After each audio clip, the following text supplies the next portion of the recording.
매년 각 기술인협회에서는 노임단가를 책정해서 공지를 하게 됩니다. 노동에 대한 대가를 정확하게 책정하기 위해서 기본 품셈을 정해놓고 거기서 작업 환경이나 작업에 필요한 장비대가 들어가게 되는 부분을 감안해서 하루의 인건비를, 작업비를 책정하게 되는데요. 인테리어 업체 홍보를 위해서 아파트 인테리어 하루 인건비 30만원으로 블로그, 홍보 관리 한 달을 맡기셔서 관리받을 수 있습니다.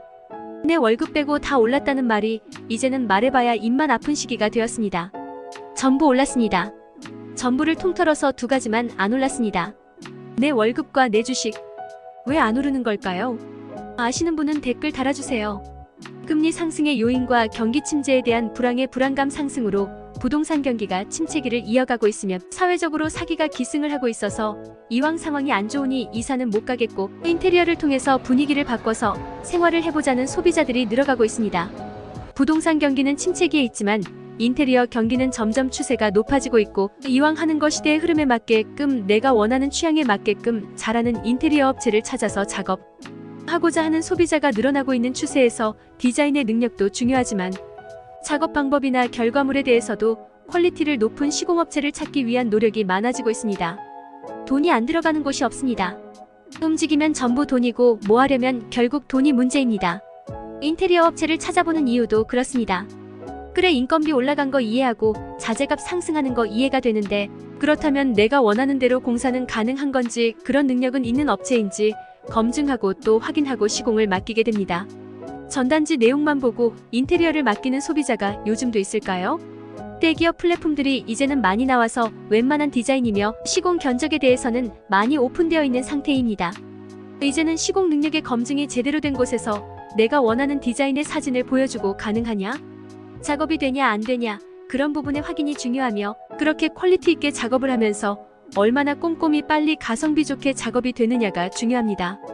작업을 처음 의뢰 또는 문의하면서 우리 업체를 찾아야 하는 소비자의 입장에서는 나름의 발품을 팔아서 찾아보겠지만 결국은 노출이 많이 되는 업체에서 골라보게 되게 되어 있습니다. 그렇다면 우리 업체가 디자인했던 내용들과 스토리에 대한 내용들, 작업에서 필요했던 부분들, 안 되는 부분들, 그리고 그렇게 어려웠지만 깔끔하게 작업이 완료되었던 내용들에 대해서 공유가 되고 서치를 했을 때 내용이 나와줘야 신뢰를 기본 바탕으로 견적 문의나 작업에 대한 문의가 오게 됩니다. 그런 내용들을 전단지에 뿌려서 작업이 가능할까요? 쌓이는 방대한 자료의 데이터를 어사 용지 한 장으로 홍보하는 게 가능할까요? 소비자는 절대 그렇게 하지 않습니다. 인테리어 업체를 찾을 때 보통의 견적이 500만원 선에서 가장 많이 알아보게 되는데요. 몇백만원이 들어가는 큰돈 들어가는 작업에서 쉽게 전단지 한 장 보고 결정하지 않습니다. 블로그에 모든 것을 표현해놓고 노출이 되어야 합니다. 홈페이지를 만들어서 할 수 있습니다. 그렇다면 비용은 몇 배가 더 들어갑니다. 인테리어에서의 하루 기술자 인건비 30만원이면 블로그를 한 달 동안 관리받을 수 있습니다. 한 달 동안의 작업을 통해서 해당 업체에서 주력으로 밀고 있는 인테리어의 내용으로 기반을 잡아놓게 된다면 분명 그 분야에서는 노출에 대해서 충분히 경쟁력이 생기며 문의 또한 지속적으로 발생될 수 있습니다. 인테리어 업체를 홍보하기 위해서는 몇 가지 국룰이 있습니다. 바로 견적 상담 내용에 대해서 스토리를 공유하는 것과 작업 방법에 대한 과정을 공유하는 것과 완성되고 나서의 비포 애프터의 결과물 등록이 되겠습니다. 소비자는 이런 일련의 과정들을 보면서 내가 하고자 하는 인테리어에 대해서 여기는 이런 부분을 이렇게 처리를 하고 내가 이렇게 생각했던 부분에서 이런 어려움이 있고 이게 안 될 수 있구나 하는 걸 파악하면 인테리어 업체에 대한 작업 신뢰성과 기술력을 보게 됩니다. 셀프 작업을 하는 공유처럼 내용이 디테일하게 필요한 것들이 아닙니다.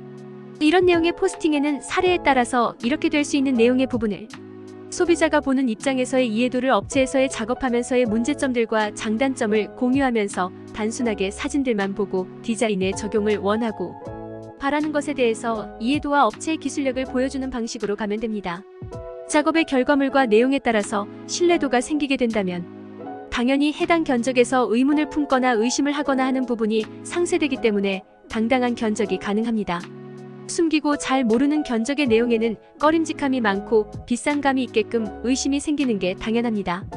하지만 해당 작업에서의 경험과 기술력을 어필할 수 있는 포스팅 내용에 있게끔 작업이 지속적으로 가능하다면 견적에서도 좋은 점을 어필할 수 있습니다. 결국 노출입니다.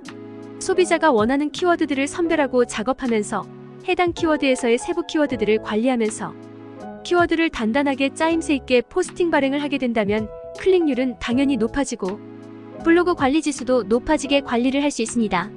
온라인에서의 홍보의 중요성은 이미 말씀을 안 드려도 중요하고 잘해야 한다는 건 알고 계시는 내용입니다. 혼자 직접 하시는 것도 당연히 관리하지만 집중에 대한 선택과 잘하는 것에 대한 방향을 잘 잡으셨으면 합니다.